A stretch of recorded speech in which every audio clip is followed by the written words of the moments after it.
SER Podcast. Hola, soy Bruno Alemán y esto es Play Fútbol, el podcast de fútbol internacional en el que te hablamos del juego. Minuto 30 del Arsenal PSG del pasado martes. El Paris Saint-Germain ataca por banda derecha, Dembélé la cambia de lado para que la reciba Désiré Doué. El joven atacante amaga y avanza en perpendicular a la portería de David Raya para ganar un poquito de ángulo. Supera con esos recortes a Lewis Skelly y acaba sacando el tiro. En vez de hacerlo al palo más alejado, Doué esconde sus intenciones hasta el final y dispara al palo corto, con un tiro seco. Y ahí apareció David Raya. Tapado por varios jugadores, Raya fue capaz de encontrar los reflejos y la agilidad suficientes para ir abajo y sacar un balón que era medio gol. Fue un paradón y, lo más importante, hubiera sido el 0-2. Hubiera puesto la eliminatoria envuelta en papel de regalo para Luis Enrique. Pero Raya nos regaló una dosis extra de emoción de cara al partido de vuelta. Muchos analistas, y me incluyo, y me pongo por delante incluso en la primera fila, no hacemos demasiado caso en las previas de las eliminatorias a la importancia de las porterías, de los porteros.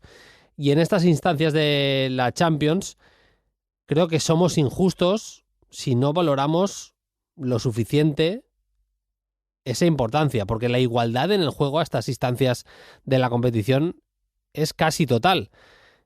Y a veces la diferencia puede estar perfectamente en las porterías. Sin irnos mucho más lejos en el tiempo, ¿quién no recuerda esa exhibición de Casillas en Glasgow, parando casi él solo el asedio del Leverkusen de Ballack en la segunda parte en la final de 2002, el partidazo de Víctor Valdés ante todo un Thierry Henry en París en 2006, lo del brasileño Julio César en aquella semifinal Barça-Inter con una actuación memorable en el Camp Nou en 2011, el Chelsea de Cech en 2012 sin el meta checo ni hubiera soñado ser campeón, y ya palabras mayores lo de Courtois en 2022, la mejor Champions que yo le recuerdo a un portero. Y seguro que esta semana las manos de Donnarumma, de Raya, de Sommer o de Chesney serán fundamentales para que sus equipos alcancen la final de Múnich. Seguro que va a ser así.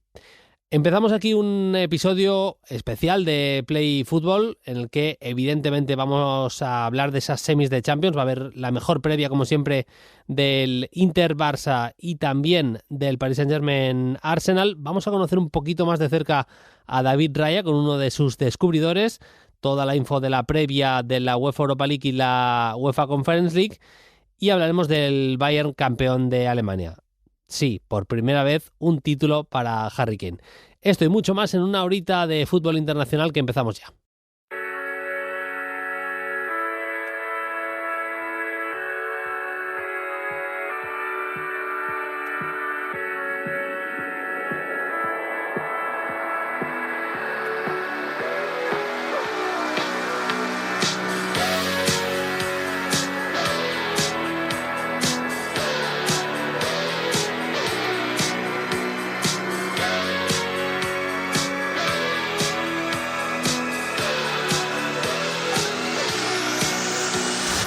Vamos allá, nuevo episodio de Play Fútbol. Enseguida vamos con las claves de estos partidos de vuelta de la Champions, Inter-Barça y también del Paris Saint-Germain-Arsenal. Pero lo dicho, vamos a rascar un poco, vamos a conocer un poquito más los inicios de David Raya, del fantástico portero del Arsenal, podemos decir con uno de sus descubridores. Vamos a charlar con Andrés Manzano, que lo estuvo... vamos a decir, cuidando durante unos años en la cantera del Cornellá. Lo firmó primero del equipo de su pueblo, lo estuvo puliendo como portero hasta que dio el paso al Blackburn Rovers. Y nos está escuchando ya Andrés Manzano, que ha sido responsable de fútbol del Cornellá, un grandísimo cazatalentos, de los mejores de España y de Europa en las últimas décadas, y está en Play Fútbol. ¿Qué tal, Andrés? Muy buenas. Hola, buenas tardes. Encantados de charlar contigo. No sé cuánto tiempo llegó a estar David Raya en la Unión Esportiva Cornellá, porque se fue a los 16, se fijaron en él ya en la Premier League, pero estuvo un tiempo importante de formación en el Cornellá. Sí, pues David estuvo desde los 9 hasta los 16 años con nosotros. O sea, estuvo 7 temporadas. 7 temporadas en las que creció como jugador. ¿Siempre había sido portero? Sí, con nosotros siempre fue portero, sí. Desde los 9 ya lo ficháis como portero, y esas 7 temporadas fue creciendo como futbolista, y se fijaron en él en el fútbol inglés. ¿Qué destacas? ¿Qué recuerdas de David Raya como portero en categorías inferiores del Cornellá? No sé si ya destacaba tantísimo o te ha sorprendido un poquito su evolución. Bueno, lo cierto es que siempre, cuando nosotros lo incorporamos del equipo de su pueblo, el Corbera, era porque ya vimos que tenía nivel, y siempre jugó en nuestros equipos de máximo nivel, que al mismo tiempo juegan aquí al máximo nivel en Cataluña. Nuestros rivales son el Barça, el Español, jugamos en las ligas de División de Honor, y él jugó siempre en nuestros mejores equipos. Sí que es cierto que un poco que el Blackburn se fijara en él vino determinado porque en aquellos momentos nosotros tenemos un acuerdo de colaboración con el Blackburn, y cada año se seleccionaban pues una serie de chicos para hacer un pequeño campus de unos 5 o 6 días en Inglaterra, y a algunos de esos chicos el Blackburn le ofrecía contrato profesional. En una de esas temporadas en las cuales teníamos acuerdo, pues decidimos llevar a David porque pues era un chico con muchísima voluntad, un trabajo excepcional, de aquellos que siempre quería entrenar, era infantil y quería entrenar con el cadete. Era cadete y quería entrenar con el cadete y con el juvenil. Y entonces, pues con una actitud fantástica para el trabajo, decidimos un poco llevárnoslo a esa experiencia, y bueno, pues que era un acierto para todos, porque el Blackburn, después de entrenarlo esos 4 o 5 días, pues ya le ofreció un contrato profesional para quedarse en Inglaterra, y luego pues su carrera deportiva evidentemente es envidiable. Es el portero de la selección española, que está en uno de los mejores equipos del mundo y jugando semifinales de Champions. Entonces, pues muy contentos de la decisión que tomamos en aquel momento de llevárnoslo a Inglaterra para que el Blackburn lo pudiera valorar.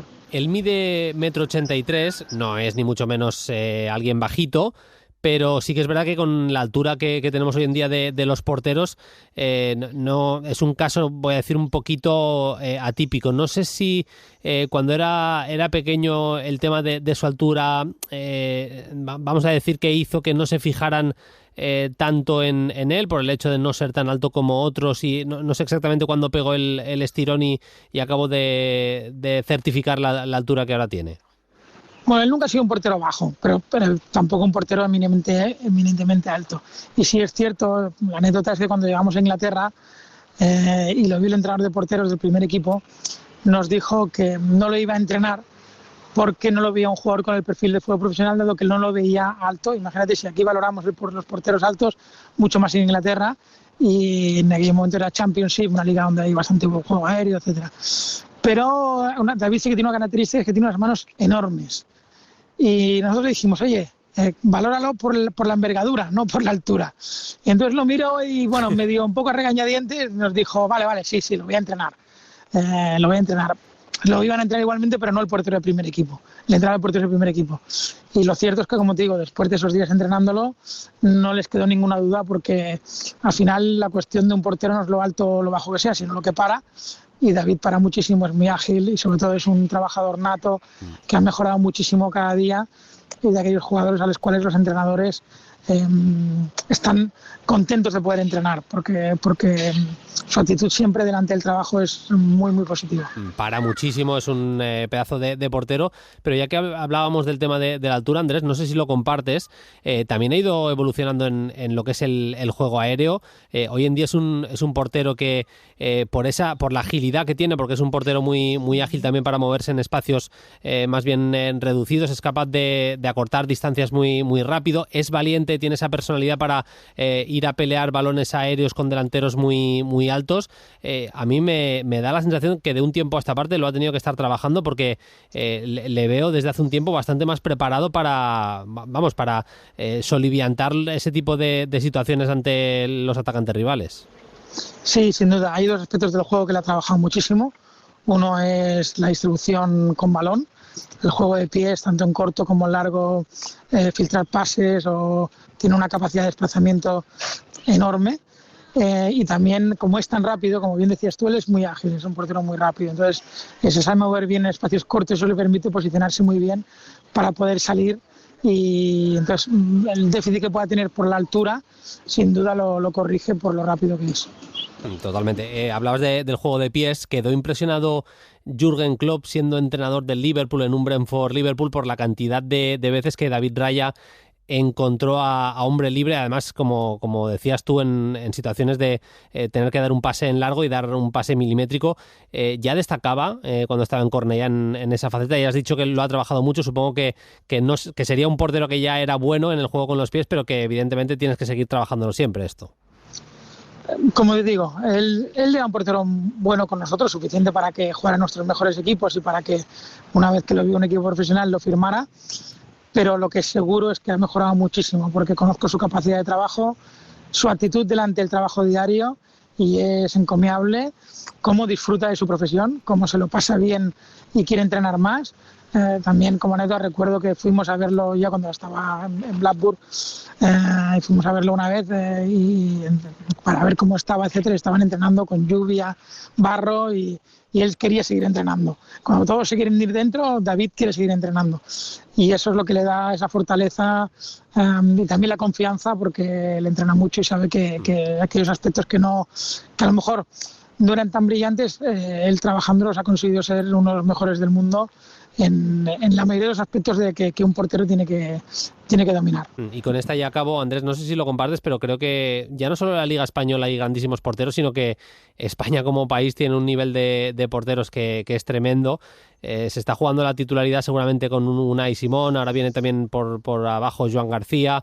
Hay porteros de muchísimo nivel en España. Si no estuviera Unai, si hubiera nacido David en, vamos a decir, el 90% de países, sería el portero titular de su selección, vaya. Bueno, sin duda, evidentemente yo soy subjetivo Sí, por la relación que tenemos, porque siempre lo veo mejor que los demás, pero él tiene un nivel altísimo, está en los mejores equipos del mundo, solo por su carrera en estos momentos y por el rendimiento que está dando. Como decíamos anteriormente, o sea, hay solo cuatro semifinalistas de Champions, su equipo queda subcampeón en la mejor liga del mundo, siendo un jugador destacado él constantemente. Y sabe, cuando lo firma el Arsenal, pues hay la situación esta de que el portero del Arsenal es el portero de la selección inglesa, y él consigue quitar todas las dudas porque su rendimiento diario ha sido fantástico. Y yo espero que con la selección también, cuando él lo ha hecho, ha estado muy bien. Y bueno, pues luego el que tiene que decidir pues es el seleccionador, pero sin duda que él tiene el nivel para ser titular en cualquier equipo del mundo y en cualquier selección del mundo. está claro. Andrés, te agradecemos que hayas estado este ratito en Play Fútbol, te enviamos un abrazo y suerte en retos futuros. Que vaya bien y hasta la próxima. Muchas gracias a vosotros.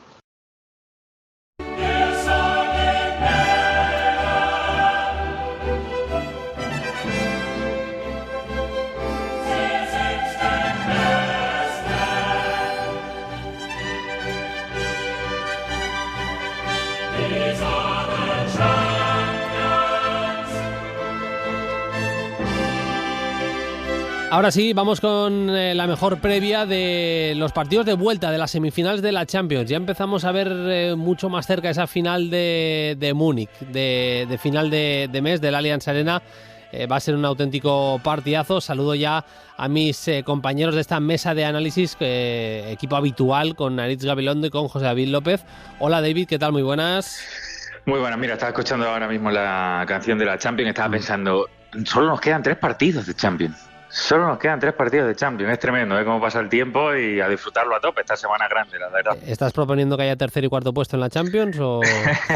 No soy yo el que va a sumar más partidos al calendario, por el bien de todos. Iba a decir solo por el bien de los jugadores, pero no, por el bien de todos. Bueno, no voy a abrir aquí el melón de los terceros y cuartos puestos, que yo me cargaría a todos, pero bueno, no quiero quitarle tiempo al pedazo de partidos que tenemos esta semana. Aritz Gabilondo, ¿qué tal? Muy buenas. Hola, ¿qué tal? Muy buenas. Partidos que espero que sean un poquito mejores que el derbi vasco que nos acabamos de comer, con perdón. A ver, la segunda parte no ha estado mal. Ha empezado bien la Real en la segunda parte, pero Bueno. pero no ha sido, o sea, como dice siempre Garrido, el DVD de este derbi vasco no lo voy a pedir, por lo que sea, no me va a hacer falta. No. Ya sabes que cuando hay play hay que grabarlo a última hora. Cuando hay partido de la Real Sociedad, la Real no gana nunca y da una imagen lamentable. Así que bueno, ha sido un poco más de lo mismo. Bueno, por cierto, estamos hablando de una Real en la que Imanol se va cuando acabe temporada y ha sido relacionado Aritz con equipos extranjeros, con Leverkusen, Porto, ha sido portada en Portugal, de hecho. No sé a qué le ves mejor pinta de cara al futuro de Imanol.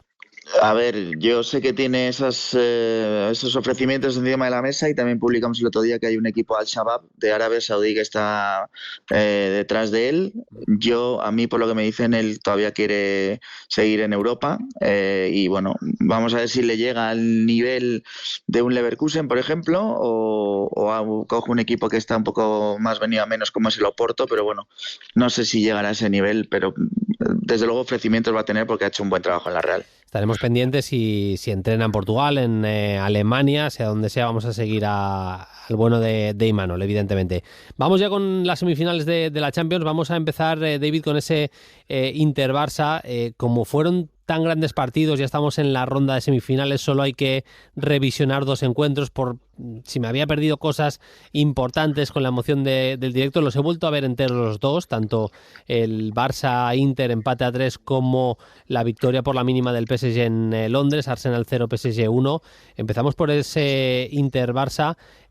David, fue un auténtico partidazo, cada uno en su estilo, el Barça presionando, embotellando más al Inter en la primera parte, cómo el Inter fue capaz de golpear, de tener eficacia arriba, muy de equipo Champions, pero además también de desplegarse en la segunda parte, de crear mucho peligro al contragolpe y bueno, en el tramo de las individualidades, lo de Lamine Yamal es que tuvo de todo el partido de la semana pasada, ¿eh? Sí, un partidazo. Yo siempre soy de los que opina, creo que sobre todo por la experiencia que te da tantísimos años viendo partidos de esta índole, que uno de los partidos de semifinales siempre es el mejor partido de toda la edición de cada Champions. Y creo que es este. Creo que claramente es el de esta edición. Puede que nos vaya a sorprender todavía el desenlace, que siempre tiene un extra de pasión tremendo, pero el otro día en Montjuic fue brutal.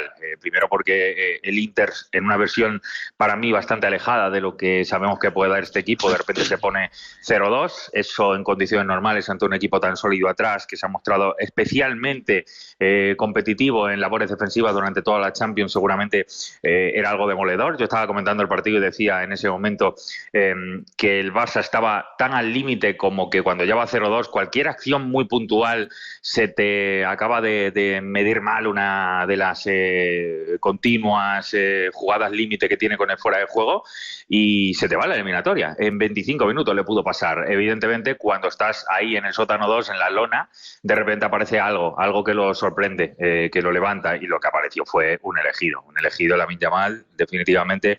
En este fútbol que tenemos de consumo masivo de partidos, pues al final la diferencia, lo que logra ese impacto es lo que hace que brille algo por sí mismo y que en partidos de este tipo te haga darte cuenta de la fuerza que te da ver partidos de esta índole. La verdad que ya no quiero pensar ni siquiera en los detalles que dejó, ni en el gol, ni en asistencias. Pienso más en cómo se echó el equipo a la espalda y cómo lideró al Barça en un momento en el que verdaderamente estaba en la lona. Y luego, pues sí, todo lo que nos deja un partido tan loco entre uno y otro, capacidad para sorprenderse continuamente uno y otro, hasta un 3-3 que yo creo que pese a todo salió ligeramente mejor parado el Inter, porque yo creo que el Barça mereció algo más. Yo creo, Aritz, que el último jugador comparable a la irrupción que estamos viendo de Lamine Yamal es precisamente Kylian Mbappé, el Mbappé del Mónaco, que empieza a decidir una eliminatoria y otra eliminatoria, que se carga, no voy a decir él solo, pero que se carga ante otros al Manchester City.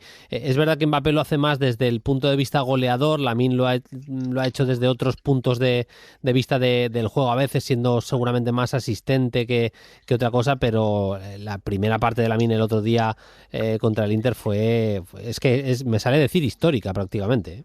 Sí, fue apoteósica. Vamos, jugadores de esa edad que sean capaces de ser tan decisivos en la Champions ha habido muy pocos. Y al mismo tiempo también creo que esconde algunas de las carencias que está teniendo el Barça últimamente, que se está escudando mucho en Lamine, evidentemente porque no está Lewandowski, porque Rafinha igual no está tan bien como ha estado últimamente, pero el otro día el que levanta al Barça clarísimamente es Lamine Yamal, ¿no? Con un 0-2, una sensación del Barça, aunque había salido dominador, pero con errores atrás, encajando goles a balón parado, que son castigos que normalmente en la Champions te dejan fuera.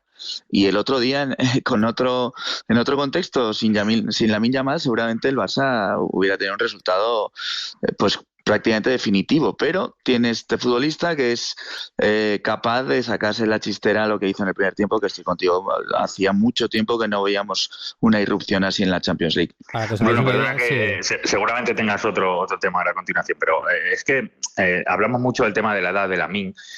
Es evidente que es imposible no hablar de ello, pero se pone todo el mundo a compararlo con los que quizá han conseguido luego ser elegidos a esta edad. Pero no sé si lo pensáis vosotros, y me gusta, la verdad, poder hablarlo con vosotros, porque cuando se habla de la edad, yo soy de los que cree que Lamine ahora tiene una serie de cosas que no va a tener en unos años, y probablemente este impacto, esta sensación de desequilibrio, de desinhibido absoluto, de escándalo que nos dejó el otro día, partido consagratorio, creo que después no la vamos a tener. Va a ser mucho más, cuanto más veterano sea, va a ser mejor intérprete, eso seguro, pero también va a ser más cerebral. Yo creo que va a ser menos desvergonzado, sí, claro. Sí. Y este impacto de ahora, yo me quiero quedar con esto. No quiero pensar en un jugador que tiene 17 años, va a llegar a ver a dónde va a llegar. No me importa. O sea, es que lo que está haciendo ahora ya me sirve para decir, vamos a disfrutar esta versión, ¿no? Porque después no sabemos lo que va a ser. Va a ser más cerebral, va a ser mejor, a ver dónde llega. Bueno, yo prefiero quedarme con él ahora. Eso realmente ha pasado con muchos jugadores. Bueno, el propio Cristiano y Messi, que son, digamos, los dos grandes espejos en los que mirarse, fueron un futbolista en sus inicios y fueron otro futbolista muy distinto en sus finales y en sus partes medias de la carrera. O sea, la explosividad que tenía Messi luego era mucho más comedido en sus arrancadas, ¿no? Al principio era pura explosividad y Cristiano era un extremo directamente, que luego se reconvirtió al puesto delantero, ¿no? A mí hay una cosa que me parece increíble de Lamine Yamal, que tú hablabas de toma de decisiones. Con la edad que tiene ya me parece que toma muy buenas decisiones. Eso es un poco lo que le distingo respecto a otros, ¿no? Otros talentazos que han salido, que hacían muchas cosas muy bien, pero quizá no las hacían en el momento en el que las debían hacer. Lamine Yamal elige siempre bien la jugada, que es, creo, para un jugador joven lo más difícil que hay en el fútbol. Sí. A mí... entiendo lo que dice David y estoy totalmente de acuerdo. A mí me recuerda un poco, y salvando todas las distancias, el Neymar del Santos es el más divertido de todos. O sea, es el jugador que te levantaba del sillón cada 2x3. El mejor Neymar, para mí seguramente es el del PSG, en algún tramo del PSG, obviamente, pero el más divertido de ver, aquella irrupción en Santos era tremenda. Para que nos hagamos una idea de lo de Lamine contra el Inter, completó 13 regates en una semifinal de Champions, 13 regates completados. Es que es el doble del segundo. El segundo fue Desiré Doué con 6, pues es más del doble que el segundo, para que nos hagamos una idea del impacto. Lo de echarse el equipo a las espaldas sí. Fue una cosa escandalosa. O sea, es que el Barça le daba directamente la pelota a él para que inventara un equipo como el Barça, con el equipazo que tiene, los jugadores que tiene tan tremendos, y su recurso era: toma Lamine, inventa algo y bueno, a ver qué se te ocurre. Y todo esto haciéndole un 2 contra 1 prácticamente permanente, Di Marco y Mkhitaryan. Que ahí me parece que estuvo muy inteligente Simone Inzaghi, que el segundo jugador que defendía a Lamine no era Bastoni, dejó a Bastoni dentro del área, y lo de Bastoni es una exhibición también. Pegó un partidazo el central tremendo, con 8 despejes, 9 balones recuperados de Bastoni. Fue un gran partido de fútbol. Vamos con el tema también de las bajas, jugadores que se recuperan por parte de uno y otro equipo. Mejores noticias para el Inter que para el Barça. Parece que Pavard va a estar prácticamente seguro, ya ha entrenado con el equipo. Lautaro lo podría hacer ya en el entrenamiento del lunes. En el Barça, Koundé es baja evidente. Aseguran que Valde también lo va a ser, y el que podría tener unos minutos al final es Lewandowski. Aritz, el problema de los laterales del Barça. Yo entiendo que en la derecha va a estar Eric, que juega bastante bien de lateral y, por cierto, centra bastante bien, mete buenos balones, mete buenas rosquitas, y el gran problema lo encuentro yo al menos en la izquierda. Sí, sí, sí. A ver, Gerard no lo está haciendo mal, pero evidentemente no es Balde.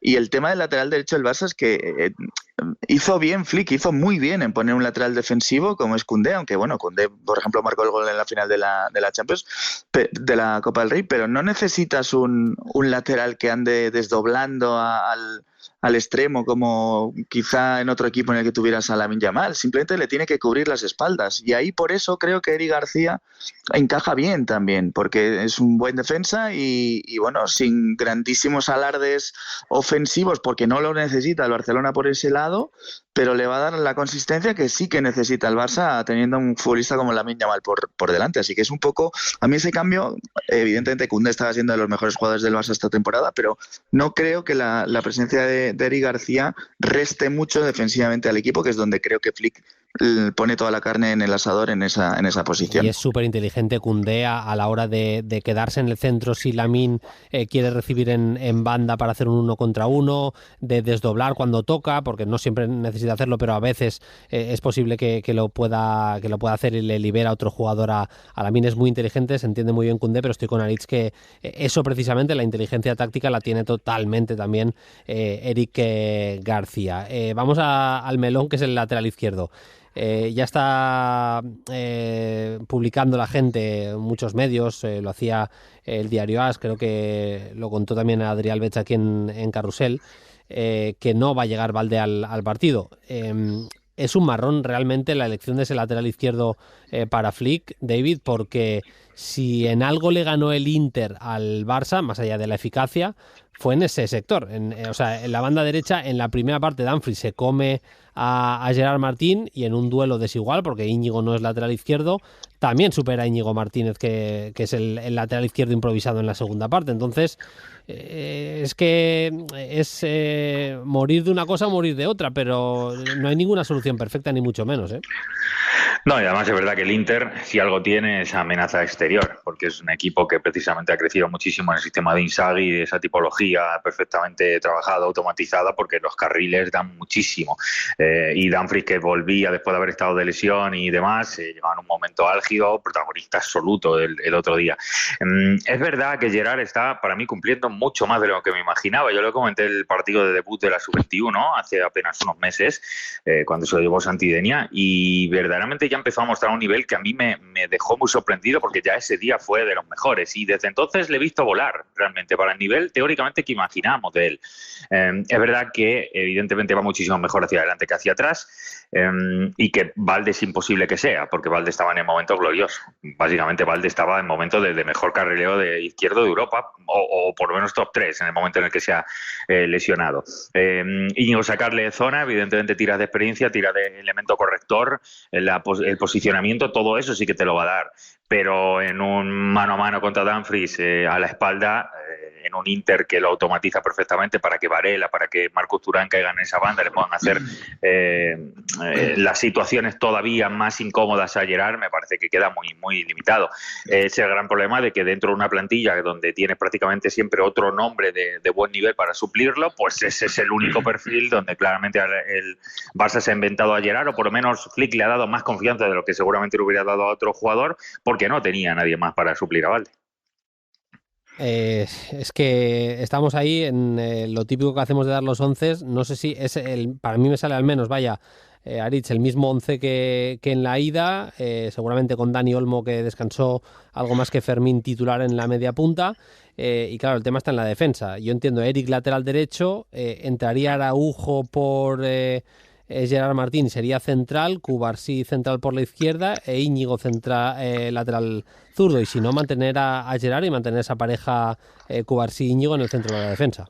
Bueno, aquí el tema es que yo creo que incluso con Balde estaríamos hablando de que el Barça sufriría por los carriles, o sea, por el carril diestro del Inter, que es muy potente con Dumfries.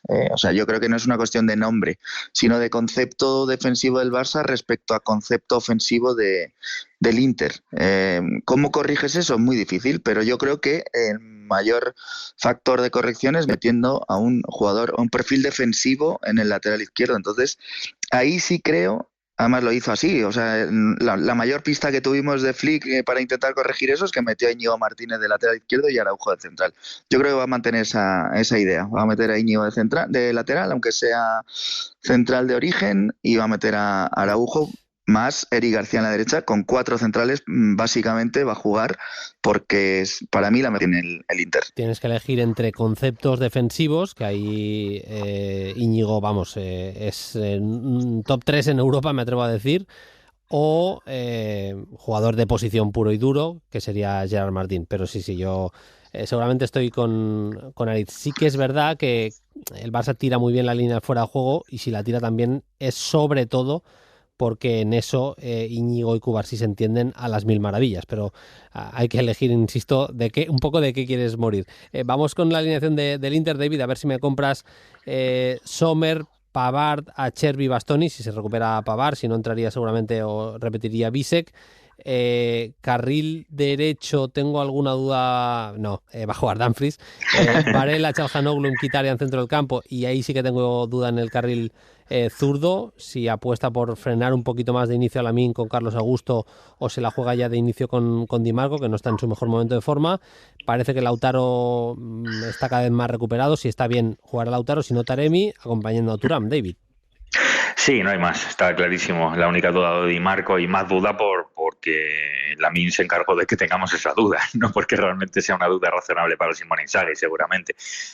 Yo creo que si fuera de casa el otro día apostó por los 2 perfiles de carrileros más puros que tiene. Ya hablábamos el otro día en la previa que dependiendo de los carriles que utilizara, si veíamos de repente a Darmian o a Carlos Augusto, pues sería versión defensiva. Si veíamos a Dumfries y Marco, pues iba a ser ofensivo. Sacarlo fuera de casa en contexto semis de Champions demuestra por parte de Simone Inzaghi que va con todo, y además que va con los que considera mejores. No en mejor estado de forma solo, sino con más credibilidad, con más experiencia, con más cartel y con más punto honor, para sobre todo en casa, teniendo que ganar el partido para meterse en la final. Yo no dudo, yo creo que va a jugar Di Marcos y Dumfries. Tampoco vamos a ver el Inter que vimos el otro día en el primer tiempo metido prácticamente en su área. Es que a eso te iba. ¿Tú qué guión de partido esperas? Yo no lo tengo tan claro cuál va a ser. A ver, yo creo que el Barça va a dominar porque le sale por naturaleza, y el Inter no le importa tampoco que sea así el partido, pero estoy convencido que el Inter va a desplegarse mucho más de lo que hizo, especialmente en el primer tiempo en Barcelona. Entonces ahí yo creo que sí que va a mantener a Di Marco, que te da esa posibilidad de expandirte, ¿no?, al contragolpe por la banda izquierda. Es que en la primera parte hubo un torbellino llamado Lamine, pero además el Barça presionó muy bien el inicio de juego del Inter, y un equipo que sale jugando bastante bien lo desnaturalizó el Barça. En la segunda parte para mí fue al revés, dominó mucho más el Inter, tuvo salidas en algún momento incluso para meter el 2-4, no llegó ese 2-4 y pudo empatar Rafinha finalmente, o con ese gol en propia puerta, si se quiere, de Sommer. Incluso en el tramo final hubo arreón del Barça. Fue un partido, como dice David, precioso de la Copa de Europa. El miércoles, desde las 9 de la noche, por cierto, en SER+, en la aplicación de la SER, en la web de la cadena SER y también en YouTube de Carrusel Deportivo, vamos a contaros, con la narración de Borja Cuadrado y con el equipo habitual de Play Fútbol, la vuelta del Paris Saint-Germain Arsenal. David, esperando conocer cuál será el rival del Barça. Vamos a ver si es así o se clasifica el Inter. En cualquier caso, viviendo una gran noche de fútbol, en la que, te repito la pregunta, ahora que han pasado un poco las horas, que parece que Dembélé va a ser duda y demás, ¿sigues viendo tan favorito al PSG, David?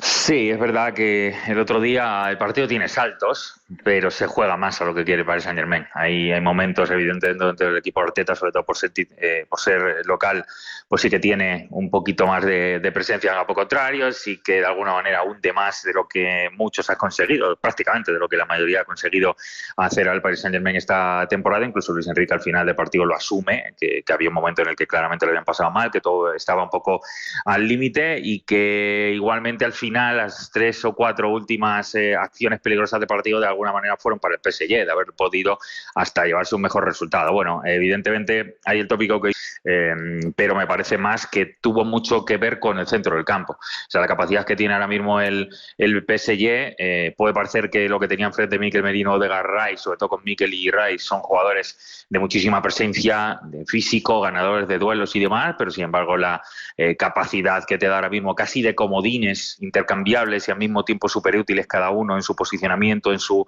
amplitud, en cómo se manejan con pelota ante la presión alta, rápidamente le quitaron las ganas al Arsenal prácticamente de ir arriba. Fabián verdaderamente le están dando muchísimo al Paris Saint-Germain para que le digan el mensaje de Luis Enrique cale. Bueno, yo creo que ya era favorito en la ida, el resultado es muy bueno, no es definitivo ni mucho menos, pero por el comportamiento que ha tenido el Paris Saint-Germain al alza, me costaría mucho imaginar un contexto en el que no vaya a ser además bastante dominador, por lo menos en el primer tramo. Luego ya se esteará o gestionará lo que tenga hasta ese momento. Pero los primeros 15-20 minutos el PSG y Luis Enrique no podemos imaginar que no vaya a comerse el Arsenal. Es que tuvo una cosa buena el PSG, Aritz, y es que más allá de ese juego vistoso, más allá de ser capaz de tener la eficacia en la primera que tuvo, atrás estuvo sólido. A mí, más allá de que me convencieron las paradas de Donnarumma, que estuvo bien, los balones que fue abajo y demás, metió mucho balón al área el Arsenal a su manera, no hizo un partido preciosista, pero hizo un partido de meter un juego directo y poner en apuros en definitiva a la defensa del PSG. Es el típico partido en el que la defensa del PSG de los últimos años en la Champions se come un par o 3 goles y pues no, por lo que sea, pero no ocurrió, y creo que es un síntoma un poco de grandeza y de lo convencido que está este equipo, ya no solo de jugar bien y demás, sino de competir.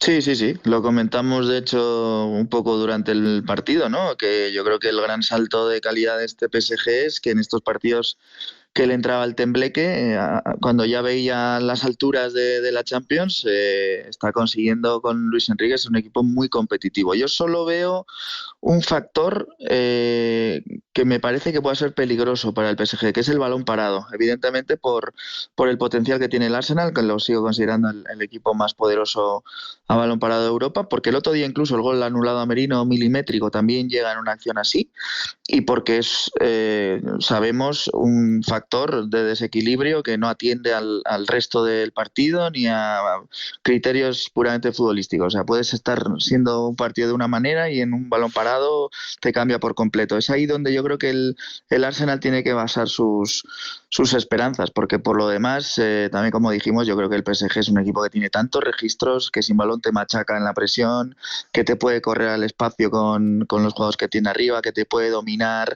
Está muy muy trabajado, tiene una ventaja en la eliminatoria de Masión, y aunque salga a dominar, si luego le domina al Arsenal por urgencias del marcador, también va a poder contragolpearle, así que tiene prácticamente la eliminatoria en bandeja.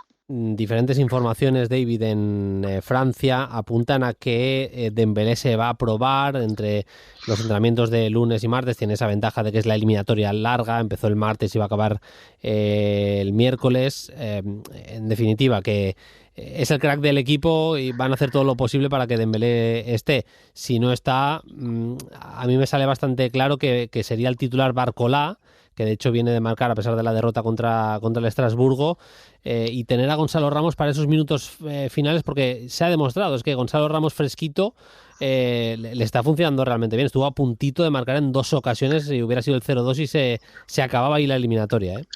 Sí, eso te iba a decir justamente. Estaba intentando recordar y intuyendo por dónde iba tu pregunta, estaba intentando recordar que tuvo una clarísima justo al final del partido, una de esas 2 o 3 que digo que al final el Paris Saint-Germain le dieron como para evitar que el Arsenal se le fuera con todo arriba, incluso haber matado la eliminatoria. Es verdad que no juegan mucho, de hecho está jugando mucho menos que el año pasado todavía Gonzalo Ramos. También es verdad que la primera jornada se lesionó y ha estado mucho tiempo sin jugar, pero las cifras que tiene, ratio por gol, siguen siendo muy buenas.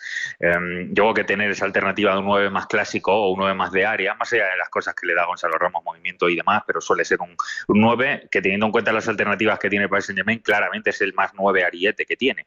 De alguna manera esto siempre va a ser, para el plan de Luis Enrique actual, para el Paris Saint-Germain, por la tipología de juego, claramente es el plan B, porque el A sigue siendo jugadores que sean intercambiables en ataque, que sean más llegadores, más extremos, más de estar, más de llegar que de estar, mejor dicho, y en ese contexto yo también me la jugaría por lo que tú dices de Barcola a un lado, seguramente entre él y Doué, Kvaratskhelia intercambiando esas posiciones, porque ninguno ha acabado de jugar 9 y al mismo tiempo los tres han tenido fases de jugar de 9 durante la temporada cuando Dembélé no lo ha hecho, o pudiendo Dembélé hacerlo también. Así que creo que más o menos vamos por la misma línea. A ver qué nos deja el partido de vuelta. Rotó el Inter contra el Verona y ganó 1-0 de penalti y gracias. Rotó el Barça contra el Valladolid, tuvo que remontar, ganó 1-2 y gracias. Rotó muchísimo el Paris Saint-Germain también, solo repitió Joao Neves y perdió, de hecho perdió esa racha como visitante contra el Estrasburgo, y apenas rotó el Arsenal y ganó, perdió su partido contra el Bournemouth. Nosotros hemos seguido la estela de Arteta, aquí no ha rotado nadie, ha seguido David, ha seguido Aritz, pero a diferencia de ese Arsenal-Bournemouth, nosotros hemos ganado porque ha sido un rato fantástico de previa de las semifinales de la Champions. Es la penúltima vez que hablamos de la Copa de Europa este año, ¿eh? Da cosita y todo decirlo, Aritz, es lo que decíamos antes, ¿eh? Y fíjate que hemos tenido más rondas, ¿eh? Hemos tenido 2 partidos más de la fase Liga y una ronda ahí entre medias del playoff. O sea que ha sido un gustazo. Pero bueno, seguiremos al pie del cañón. Sí, habrá otras competiciones y habrá cosas para contar siempre. Gracias a los dos, chicos, un abrazo y nos escuchamos el miércoles. Hasta entonces. Chao. Tenemos también los partidos de vuelta de las semifinales de la UEFA Europa League y de la Conference. Luego iremos a la Conference, pero saludo ya a Fernando Rodríguez. Hola, Fer, ¿qué tal? Muy buenas. Hola, Bruno, ¿qué tal? No hemos tenido la mejor de las suertes en la Europa League. Con la expulsión de Vivian hubo partido nuevo. Ganó el Manchester United por 0-3. Yo no la doy por cerrada, la eliminatoria. Te soy sincero que, a ver, en cualquier otro momento casi de la historia de los dos clubes te diría que está hechísimo. Pero bueno, quiero que me des tus motivos, tus razones para creer. Yo te digo que tal y como están los nervios, tal y como está de caldeado el ambiente en Old Trafford, si se ven perdiendo y simplemente con la posibilidad de ver cómo su equipo sufre, teniendo un 0-3 de la ida, yo te digo que va a haber nervios en Old Trafford. Y esos nervios los puede aprovechar el Athletic. Por eso digo que si se pone 0-1, que es una posibilidad, el Athletic tiene opciones de meterle el miedo en el cuerpo al Manchester United, y a partir de ahí, pues evidentemente se tienen que juntar los astros, que Bruno Fernández no tenga el día, etcétera, etcétera. Todo eso todo el mundo ya lo sabe, pero yo veo todavía alguna puerta por la que entrar, por la que nuestra capacidad para creer puede entrar, Fer. Tal cual, Bruno. Yo creo que necesita el Athletic un milagro, que si nos agarramos a la temporada que está haciendo el Athletic de Valverde y el Manchester United de Amorim, igual no es tan milagro. A ver, que se me entienda, está muy difícil. Es evidente que perder un partido 0-3 en la ida de una eliminatoria que te complica muchísimo poder avanzar, en este caso poderte meter a la final. Pero creo que no es imposible por lo que tú comentabas. Es que he estado revisando un poco esta tarde los resultados del Manchester United, y independientemente de que haya ganado o perdido el partido, ha encajado más de 3 goles esta temporada en 10 partidos, y en 7 de esos 10 han sido en Old Trafford. Quiero decir, el United perdió 0-3 con el Liverpool, 0-3 con el Tottenham, 0-3 con el Bournemouth, 1-3 con el Brighton. En Europa League encajó 4 goles del Lyon, aunque ganó el partido. También empató a 3 con el Galatasaray. Perdió 3-4 contra el Tottenham en Copa.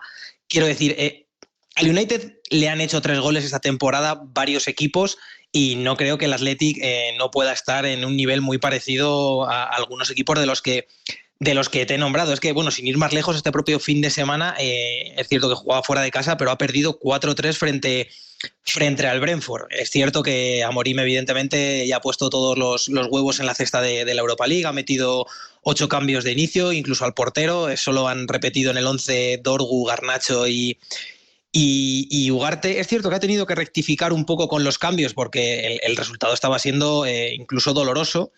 Y bueno, se le lesiona a De Ligt, entra Harry Maguire en la primera parte, pero es cierto que hay futbolistas como Bruno y Casemiro, que para mí fueron los 2 mejores jugadores del Manchester United en la ida, no han tenido ningún minuto, pero no me parece estas rotaciones muy determinantes, y ahora lo voy a explicar en los goles encajados, porque lo hemos comentado aquí más veces en esta sección, lo hemos comentado otras semanas, que es un equipo que tiene desconexiones, tiene futbolistas que cometen errores individuales. Sin ir más lejos, creo que el propio portero Onana ha tenido episodios muy calamitosos, digamos, esta temporada, y creo que el Athletic se va a mover en un contexto de partido que es el contexto en el que normalmente más cómodo se sentiría el equipo de Valverde. Si tú le dices al Athletic que tiene que ir a buscarte en campo rival, a presionarte prácticamente al portero, a intentar recuperar alto, que no tiene realmente nada que perder, quiero decir, la eliminatoria la tiene ya perdida de base. Creo que es un contexto de partido en el que es cierto que el Athletic puede hacerle daño al United, y creo que si el Athletic es capaz, como decías tú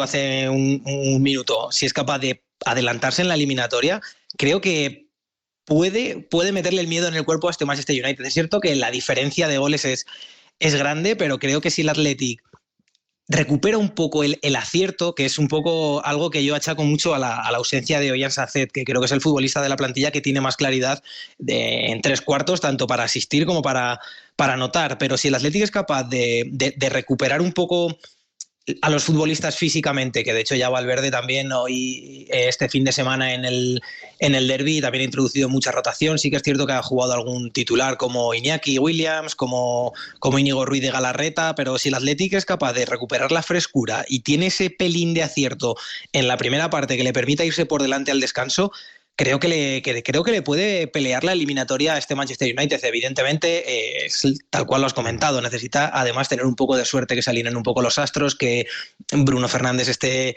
en una versión un poco menos superlativa, te diría, que de la pasada eliminatoria, que ocasiones como la que le saca a Berenguer bajo palos en la ida entren. Se necesitan que pasen muchas cosas, pero creo que el Athletic tiene argumentos para que esas cosas pasen. Otra cosa es lo que ocurra en el partido. Sí, yo hay una parte que la veo, o sea, la posibilidad de que el Athletic llegue a marcar 3 goles en Old Trafford no me parece ninguna locura. Que no marque ninguno el United en un partido en el que se tiene que exponer tanto el Athletic es lo que veo más complicado, pero bueno, el tiempo y el fútbol dirán, y este próximo jueves tendremos la resolución. Y sin un jugador como Dani Vivian, que al final es para mí el baluarte defensivo de este equipo, ya no solo en lo que hace muy bien Vivian, que es defender, en anticipación, en el corte, sino que incluso con pelota. Creo que Vivian ha dado un paso adelante esta temporada bastante grande a la hora de salir, a la hora de conducir, a la hora de incluso, pues eso, recuperaciones que hace de saltar al centro del campo y conducir 15-20 metros con la pelota, abrir a banda e incorporarse al remate, poderío ofensivo. O sea, es una baja que el Athletic va a notar, pero bueno, quiero decir, el Athletic lo tiene todo perdido y creo que la maquinaria está en marcha. Otra cosa es lo que ya vaya a ocurrir en el césped, que no suele ir siempre de la mano. Centralazo Dani Vivian, es evidente. Va a tener que remar también, pero va a tener una opción, al menos el Bodo Glimt,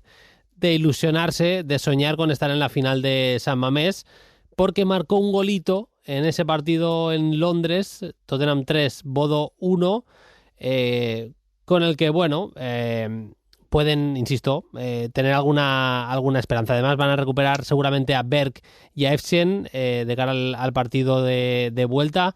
Así que también alguna opción le podemos dar al Bodo Glimt de remontar la eliminatoria, aunque obviamente el titular a esta hora de la noche es el Tottenham. Eso es, yo te lo decía la semana pasada que le mermaba un poco las opciones al Bodo Glimt que la ida fuese en Londres y no en su campo, porque Al final es un equipo que ha rendido muy bien como local, lo recordábamos la semana pasada, son 6 victorias en 7 partidos en los que ha jugado en el Asmira Stadium este Bodo Glimt, pero no me atrevo tampoco a descartarlo porque es un equipo tan indescifrable en ocasiones, sobre todo en ataque, que me veo perfectamente una eliminatoria en la que el Bodo se adelante en su campo y al final el gol en los minutos finales de Saltnes les da la posibilidad incluso de soñar con meterse en una final europea. El tema es que enfrente tenemos un equipo que de nada sirve. Con el Tottenham me pasa que no me sirve de mucho para vaticinar lo que va a hacer los jueves, verlo el fin de semana, porque es que la sensación es, incluso me parece incluso más descarada que con el Manchester United. Creo que el Manchester todavía intenta, ¿no?, en la Premier competir, pelearlo, pero yo al Tottenham sí que lo veo como que se ha dejado un poco más ir. Este fin de semana ha empatado a 1 igual con una rotación masiva de Postecoglou, y es cierto que me cuesta mucho imaginarme el rendimiento que da los jueves y solo le veo el fin de semana, pero la realidad es que tanto en la anterior eliminatoria contra el Eintracht como en la ida también jugó un partido muy serio y igual que en la anterior eliminatoria ante la Lazio sí que me mojé mucho con las opciones del Bodo. Creo que este Tottenham ha demostrado que es incluso más serio de lo que yo había pensado a lo largo de todo el año. Entonces, bueno, veremos por dónde le sale la eliminatoria, pero sí que creo que el Tottenham lo dejó bastante encarrilado. Vamos a ver qué es lo que ocurre en esa vuelta del Bodo Glimt Tottenham 3-1 en la ida. En breve, en un par de semanas, contamos la previa de la final. Esperemos que con el Athletic como protagonista. Gracias como siempre, Fer. Un abrazo y hasta la próxima. Abrazo, Bruno. Hasta la próxima. Hacemos lo mismo con la Conference League, la previa que nos deja siempre grabada Diego Machuca, con la victoria del Betis, con la victoria del Chelsea. Se apunta a una final Chelsea-Betis, ojalá fuera así. Vamos a ver qué nos cuenta Diego. ¿Qué tal, Diego? Muy buenas. Muy buenas, Bruno, ¿qué tal? Las dos semifinales de la Conference no pueden ser más diferentes. Una representa la igualdad, la eliminatoria del Betis ante la Fiorentina, donde el Betis venció por 2-1. En el partido de ida ya quedó claro que el conjunto verde y blanco es el que mejor juega de los dos, porque esa ha sido la tónica de ambos equipos en la Conference. A lo largo de la temporada, los pilares del Betis en la Conference han sido Isco y Bakambu, y eso se mantiene. Isco porque fue quien dictó los ritmos del partido ante la Fiore, y Bakambu por lo determinante que es, que dio la asistencia del gol de Abde. Pero también hay que añadir a Anthony, porque ha aparecido siempre en los momentos claves, desde la eliminatoria ante el Genk hasta el golazo que metió esta semana contra la Fiorentina. El Betis fue claro dominador del encuentro, con un Lo Celso brillante en la segunda parte, pero justamente cuando mejor estaba el equipo de Pellegrini, la Fiore pudo anotar a través de una buena acción ofensiva de Robin Gosens y de la actitud peleadora del capitán Mancini. Y como dijimos hace una semana, Bruno, ahí está el peligro de la Fiore, que a través de Mandragora y Gudmundsson son capaces de hacer mucho daño. Con un juego muy vertical y con una presión que el Betis sortió bien en la segunda mitad, pero que en un tramo de la primera funcionó para asfixiar a los verde y blancos en su propio campo.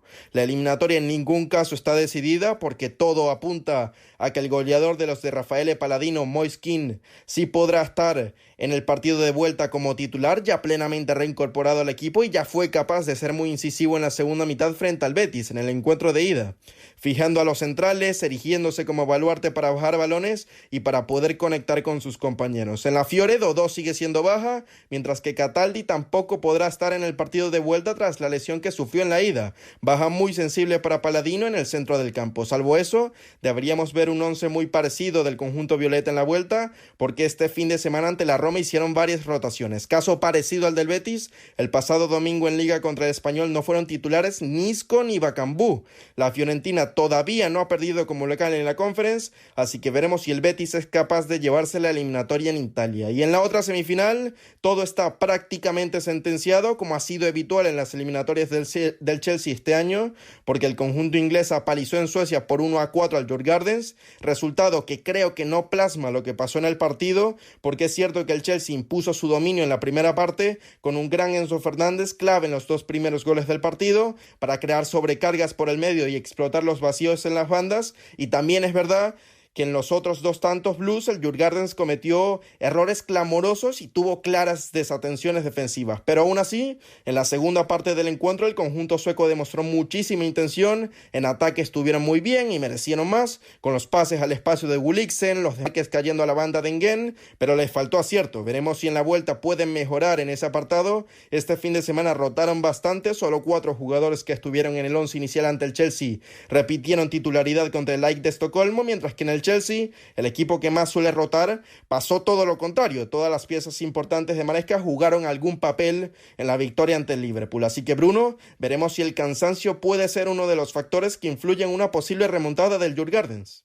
Lo veremos. Lo que es evidente es que tenemos a 2 equipos nórdicos en semifinales de Europa y Conference League, con el Bodo Glimt y el Djurgårdens, así que vamos a ver cómo acaba la cosa para los dos.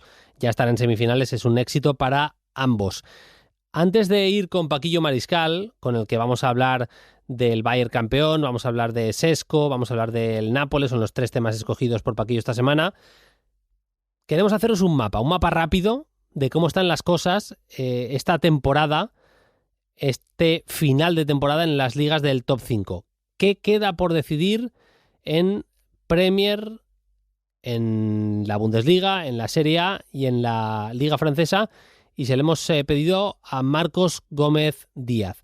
¿Qué tal, Marcos? Muy buenas. Hola, Bruno. Pues en la Premier, pese a que el campeón sea el Liverpool, aún quedan cosas por jugarse. Por ejemplo, ahora mismo hay una lucha encarnizada por los puestos de Champions y la plaza de Europa League. Tras la victoria del Chelsea contra el Liverpool, los de Maresca se asientan con 63 puntos en puestos de Champions. Sin embargo, les sigue de cerca el Nottingham y el Aston Villa con 60 puntos. El Nottingham, que recordamos que es un equipo que a lo largo de la temporada ha demostrado que no necesita grandes nombres para ganar los partidos. Sus estrellas están siendo Chris Wood, Elanga y Gibbs White, entre otros. Y además pueden acabar la jornada igualados en puntos con el Chelsea, ya que todavía tienen que jugar contra el Crystal Palace.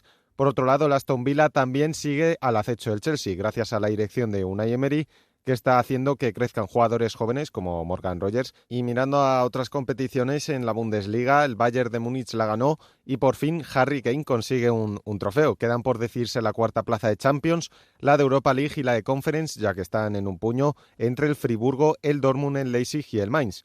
Para mí lo normal sería que esa 4ª plaza fuera finalmente ocupada por el Dortmund, ya que tiene jugadores de mucho nivel, como Karim Adeyemi, Guirassy o Savitzer. Aunque para mí el equipo tapado es el Mainz, que fíjate, yo no descarto que termine metiéndose en Conference. Es un equipo que tiene algún que otro jugador muy interesante. Para mí la diferencia la puede marcar Burgard, que si está inspirado contra el Bochum o contra el Leverkusen, yo no descarto ver al Mainz en Europa. Y respecto a los descensos, sabemos que el Bochum ya es de segunda y está por ver si finalmente terminan descendiendo el Holstein Kiel y el Heidenheim. Aunque para mí efectivamente bajarán los 3 que ahora están en descenso. Y en Serie A queda por decidirse quién se llevará el Scudetto. Ahora mismo el Nápoles encabeza la clasificación con 77 puntos. Los de Conte, con 3 puntos de ventaja sobre el Inter, serán campeones si suman 7 puntos en las últimas 3 jornadas, 2 de las cuales jugarán en casa, en el Maradona. Y sobre todo lo que queda por ver es quién ocupará la 4ª plaza de la Champions, ya que hay un triple empate de puntos entre la Juventus, la Roma y la Lazio. Y mirando a la parte baja de la tabla, el primer equipo descendido es el Monza y veremos si terminan bajando también el Empoli y el Venecia. Y por último en Ligue 1 ocurre algo similar en la parte alta. El Marsella, el Mónaco, el Niza, el Lille, el Estrasburgo y el Olympique de Lyon están pegados a puntos. La verdad es difícil saber quiénes se quedarán en los puestos de Champions y Europa, pero yo pienso que el que va a subir en la clasificación es el Olympique de Lyon. Ahora mismo no están ni siquiera en Europa, pero tienen jugadores bastante buenos como Cherki o Mikautatse, que posiblemente yo creo que darán un paso al frente en su próximo partido frente al Mónaco y se meterán en Europa. Para que veáis que quedan cosas todavía muy emocionantes, entre otras y sobre todo esa pelea por la 4ª plaza en Italia, la pelea por las plazas Champions en Inglaterra, está la cosa que arde directamente. Vamos ya con Paquillo Mariscal. Insisto que vamos a acabar con las claves del Bayern campeón, pero ha querido Paquillo empezar por el buen partido, la buena temporada de Benjamin Sesko.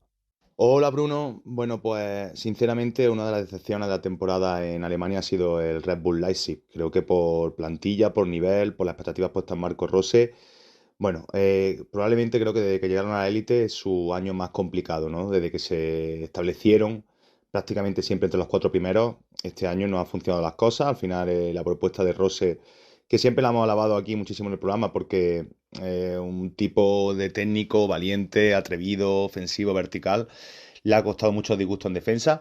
Pero más allá de hablar del partido del 3-3, que bueno, que es historia prácticamente de este pasado sábado entre el Leipzig y el Bayern de Múnich, o de la temporada en sí del propio Leipzig, quería destacar uno de los nombres propios que ya hemos hablado en el programa más de una vez, de que este verano parece ser que va a mover el mercado, va a animar el mercado seguro, que es Benjamin Sesko.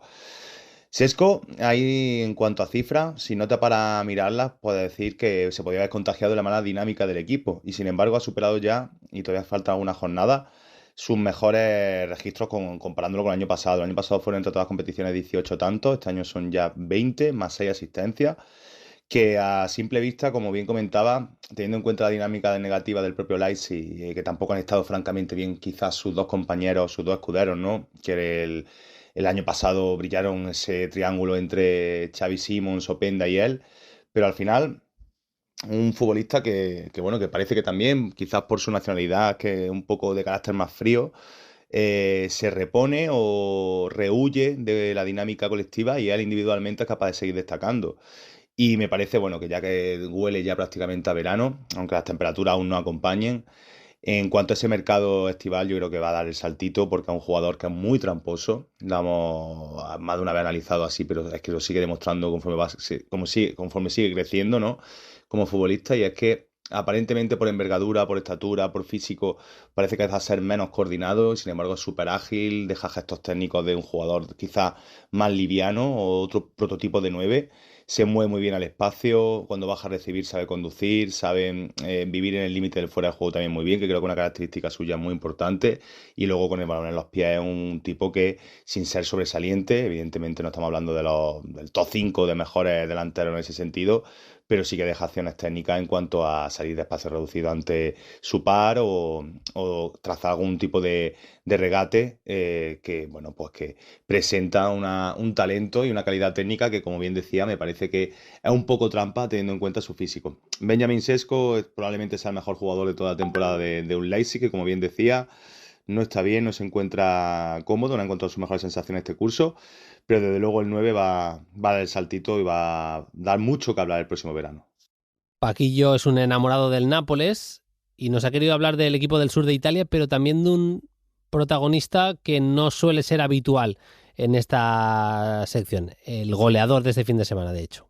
Victoria absolutamente clave del Napoli en casa del Lecce para seguir líder de la Serie A, y con lo poquito que falta prácticamente para dibujar, creo que una de las historias inesperadas también de la temporada en Italia, porque parecía imposible que alguien le pudiese arrebatar el título al Inter, y segundo, por supuesto, que este nuevo Nápoles en reconstrucción, ¿no? Bueno, el Nápoles ha tenido momentos muy buenos de jugar individualmente, caso de McTominay, caso del impacto que ha tenido también Lukaku. Creo que han sido dos de los fichajes más importantes para que Conte pudiese hacer crecer el proyecto y estar donde está ahora mismo. Pero yo hoy quería hablar contigo, Bruno, de un jugador que, bueno, que solamente ha tenido 8 titularidades en Serie A, solamente ha comenzado 8 veces en el 11 inicial, pero que ha dado puntos, como esta pasada jornada, con su talento, y en este caso con un gol, ¿no? Que a la postre veremos si puede ser definitorio para ser campeones, ¿no? Y hablo de Raspadori. Un futbolista que creo que todos los que seguimos la actualidad del calcio, ya en el Sassuolo, acaparaba portada, por su conexión en su momento con Domenico Berardi, y por su descaro y talento siendo tan joven, ¿no?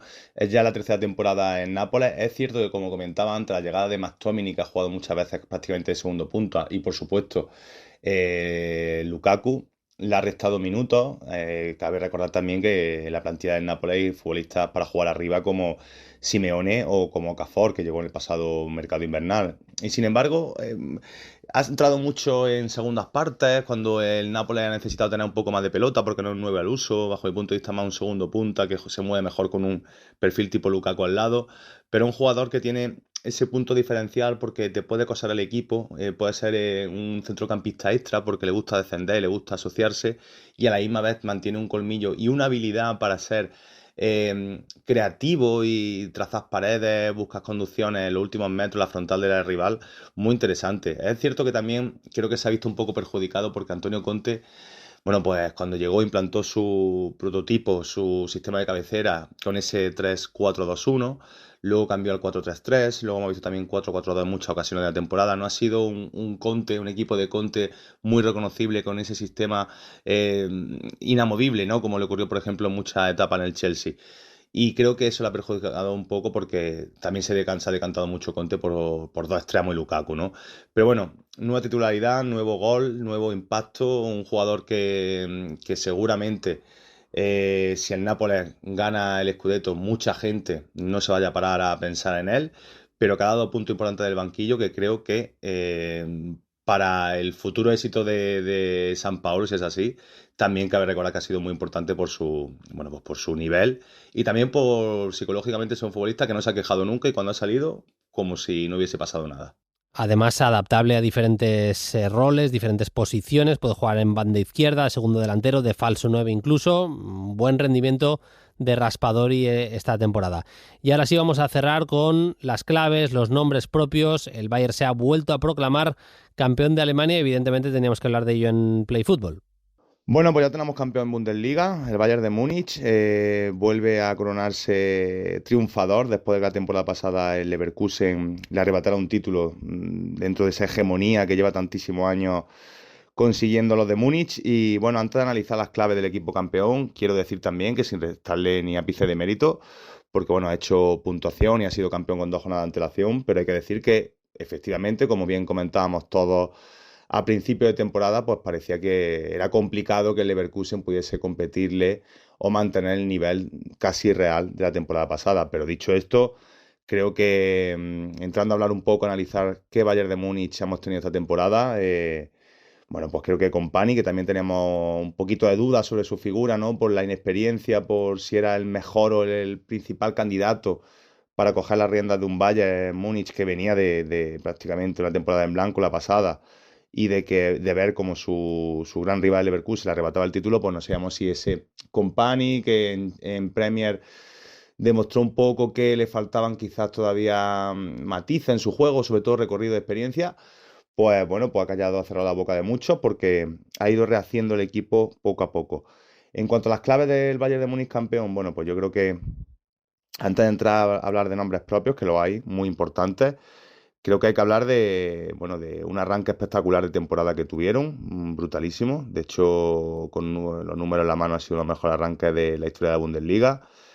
Un Kompany que creo que fue inteligente de no tener solamente esa pizarra, ¿no?, que le vimos en Inglaterra y que por ser, digamos, otro de los discípulos o hijos de Guardiola parecía que iba a intentar proponer un fútbol más asociativo, menos vertical o menos físico que lo que la Bundesliga propone, ¿no?, de per se, y creo que se ha ido adaptando mucho a eso. No digo dejando de lado su pizarra, pero sí añadiendo más recursos, ¿no? En cuanto a nombres propios, pues creo que evidentemente hay que hablar de Olise, primero porque ha sido uno de los mejores fichajes a nivel europeo, no solamente de Alemania de la temporada. Salto desde el Crystal Palace y no tener ningún tipo de reparo, ¿no?, en una adaptación súper rápida, con unas cifras brutales y siendo un jugador la parcela ofensiva que muchas veces ha estado por encima, muchos tramos de la temporada, incluso momentos destacados de muchos partidos, por encima de los Musiala, Gnabry, Sané, Harry Kane, etc. Otros nombres propios, Harry Kane, ya no solamente porque por fin ha conseguido un título en su carrera, que creo que evidentemente los años que lleva en el fútbol lo merecía, no por su talento, sino que ha seguido haciendo lo que mejor sabe hacer, que es golear y golear y golear. Y con Kompany, que quizá había momentos donde el Bayern de Múnich ha contemporizado un poquito más el fútbol, pues también ha entrado esa habilidad, ha puesto sobre la mesa esa habilidad que tiene para asociarse, ascender unos metros y ser en muchas ocasiones quizás también un centrocampista extra para que los extremos pudiesen atacar ese espacio que dejaba libre, ¿no? Otro de los nombres propios para mí ha sido Sané. Sigue siendo un jugador que yo creo que no termina de ser todo lo regular o tener la continuidad en su fútbol que todo el mundo esperamos, pues yo diría que desde que asomó la cabeza en el Schalke 04, sinceramente. Pero aún así creo que esta temporada, dentro del contexto táctico que le ha brindado Kompany, ha entendido mucho mejor qué necesitaba el equipo, se ha centrado más en hacer 2 o 3 cosas y no intentar ser tan completo. Y ha tenido tramos, brotes verdes muy buenos durante el curso, con su desborde, su frescura, su llegada a gol y sus asistencias, ¿no? Y el último nombre propio que quería destacar es el de Joshua Kimmich, porque, bueno, el capitán espiritual, el capitán en el campo, el liderazgo, y de una vez más asentado en el medio centro, que no en el lateral, ha dado una masterclass. Me parece que top 5 de mejores mediocentros de Europa ahora mismo. Ha vuelto a recuperar el nivel que quizá había bajado un poquito el pistón, ¿no? Sobre todo el curso anterior, ¿no? Y ha sido el metrónomo, la brújula de este Bayern de Múnich. Y yo diría que el jugador que ha conseguido que todo funcione mucho mejor, ¿no? Y por añadir un matiz negativo, porque claro, incluso los equipos campeones tienen cosas negativas, creo que la defensa ha sido una vez más, ha tenido muchos problemas, tanto cuando han defendido hacia adelante para que la línea defensiva tan alta, recorrer esos metros hacia atrás en transición del rival le ha costado mucho, pero luego también la defensa del área. Han permitido muchísimos remates, han permitido que los rivales le hicieran mucho daño y esto ya es algo endémico. También evidentemente azotado por muchas lesiones, Upamecano, Davis, Guerreiro, Kim Min-jae, prácticamente todos los componentes de la defensa han estado en algún momento lesionados. Y también destacar que, bueno, un fichaje como el de Paliña, que lo quería en media Europa, salió del Fulham y no entiendo mucho cómo Company no ha acabado de darle más presencia, ¿no? Pero bueno, Bayern de Múnich campeón, Bruno, y ya sabemos quién va a intentar, a ver quién va a intentar romper la hegemonía, porque parece que, teniendo en cuenta la temporada del Dortmund y del Leipzig, el curso que viene parece que es el principal candidato una vez más. Estoy de acuerdo y yo creo que ese asterisco que pone Paquillo de la defensa lo tienen muy en mente en la directiva del Bayern y el mercado va a pasar sobre todo por ahí, por firmar gente segura, pero que al mismo tiempo entre en el modelo de juego de Vincent Kompany. Vamos con las preguntas de los oyentes para cerrar el episodio.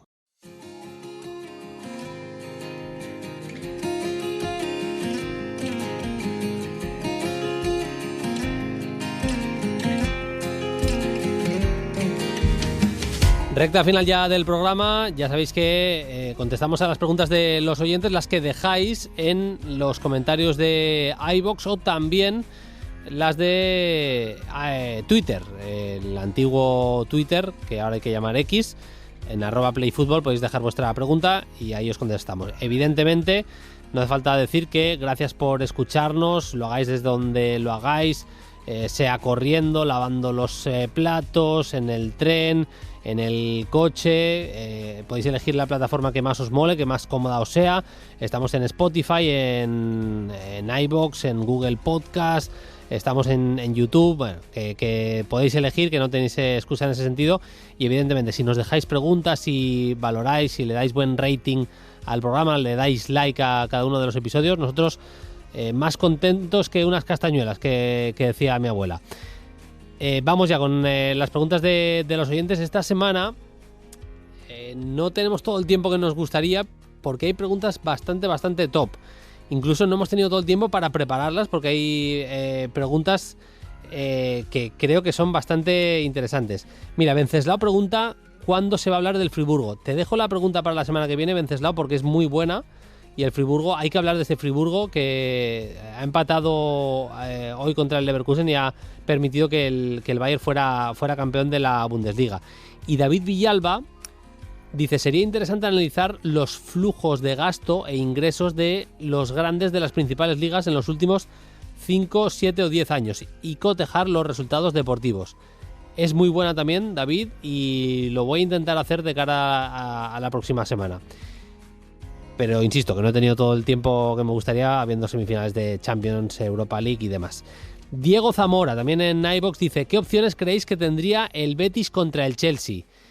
Yo veo al Betis en rampa ascendente, creo que está prácticamente cada semana mejor, con varias individualidades, con Isco, con Lo Celso, con Anthony, jugadores que le dan mucho empaque al equipo como Cardoso en el centro del campo, Bartra creciendo muchísimo. Tiene más talento en la plantilla el Chelsea, creo que es así, pero veo al Betis dando guerra absolutamente. Me parece que sería una final muy igualada, casi diría 55 Chelsea, 45 Betis. No me atrevo a dar más porcentaje para el Chelsea. Pedro Navarro dice... Hola Bruno y Paquillo, ¿qué futuro creen que le espere a Aaron Ramsdale? Creo que es un buen arquero en un mal equipo. Pues estoy de acuerdo. Ramsdale fue fácilmente hace un par de años o 3 de los mejores porteros, cubriendo la portería del Arsenal, de los mejores, igual top 3 de la Premier League. Apostaron por Raya, entiendo la apuesta, mi Raya me parece mejor portero. Ha pagado una pasta por el Southampton, es decir, regalarlo no lo va a regalar, eso es seguro. Pero a partir de ahí, vamos, me parece que lo normal sería una venta y que se quedara en la Premier League el bueno de Aaron Ramsdale. Mikel nos dice: buenas chavales, un top 5 de delanteros que más os molen de la Liga 1. Hay cositas interesantes, dice, con Guiri, Vieret y tal. Gracias. Pues mira, voy a hacer top 6 o top 4, teniendo en cuenta que ya has dicho tú a 2 de los que más me gustan. Guiri, delantero con más movilidad, utiliza bien las dos piernas, tiene olfato goleador, rápido. Vieret, más delantero centro de toda la vida, más delantero de área, los dos muy goleadores. Me encantan los dos y los meto claramente en el top 5. Jonathan David, del Lille, que me parece que en cuanto a olfato goleador, inteligencia, técnicamente fuera del área me deja más dudas, pero me parece un muy buen delantero, Jonathan David, o Jonathan David, mejor dicho, hay que decirlo así. No he metido a Gonzalo Ramos porque ya es más conocido, he querido tirar un poco de menos mainstream, pero he metido a Emega del Estrasburgo y Calimuendo, que también está haciendo una gran temporada con el Rennes. Buenos delanteros esta temporada, como apunta Mikel en Liga Francesa. Nacho Menéndez, también en iVox, dice: lo primero, daros la enhorabuena a todo el grupo por el programón del martes con Garrido en la Champions. Fútbol internacional junto a la SER, no se me ocurre mejor dupla. Pues gracias, Nacho, lo repetimos, insisto, el miércoles. Y dice: y lo segundo, vamos a jugar un poco al Football Manager con la Nunoneta de Nottingham de cara al año que viene en Europa, bien sea Champions o Europa League. No descartes, Nacho, que acabe en Conference, porque no lo tiene fácil el Forest, pero bueno, va a ir a Europa, creo que es seguro. Dice: decidme algún jugador con nombre y apellidos para cada una de las líneas, teniendo claro que a Sels ni lo tocamos. Un culín de sidra a vuestra salud. Pues gracias, Nacho, por ese culín de sidra. Evidentemente Sels tiene que seguir para que siga un Forest competitivo. Yo he tirado mucho de jugadores, he tirado de 3 jugadores que acaban contrato, porque he metido 2 centrocampistas, y el único en el que me gastaría pasta es el delantero. Acaba contrato Sergio Carreira, del Celta, puede jugar en las dos bandas, es verdad que puedes considerarlo un lateral más para cerrar plantilla que un titular indiscutible en un Forest europeo, pero me parece que maneja bien las dos piernas, se asocia bien cuando tiene que jugar dentro, tiene incluso buen disparo. Me parece Sergio Carreira uno de los descubrimientos esta temporada en Liga Española. Centrocampistas, cito 2 y además de perfiles muy distintos. Ángel Gómez, que acaba contrato con el Lille. Es verdad que se lesiona mucho, pero es inglés. Yo creo que le gustaría volver a Inglaterra. Ha sido internacional ya absoluto. Muy buen criterio para manejar el balón, para manejar los tiempos del partido. Creo que más allá del tema del físico, tiene futuro en la Premier League.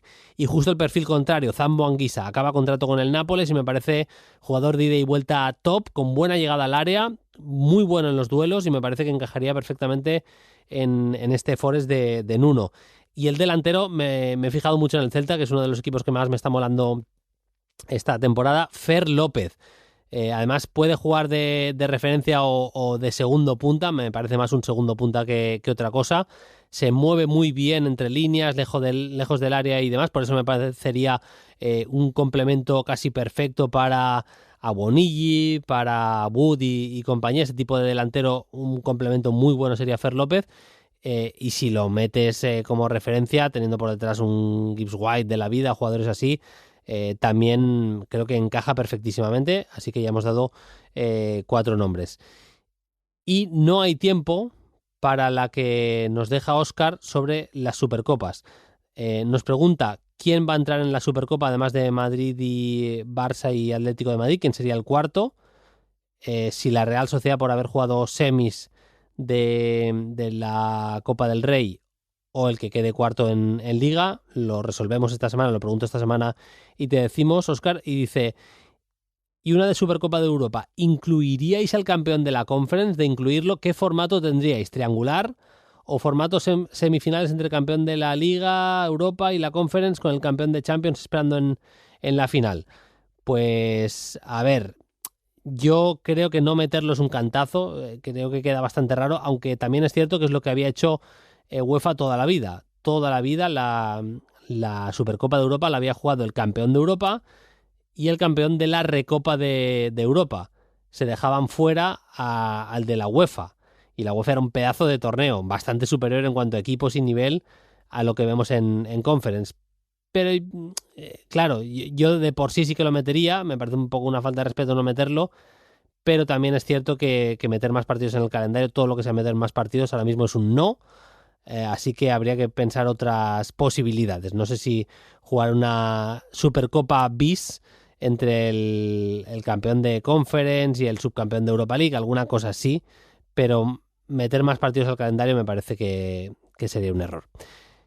Dicho lo cual, nosotros nos vamos 9 minutos respondiendo a los oyentes en una semana de Champions League.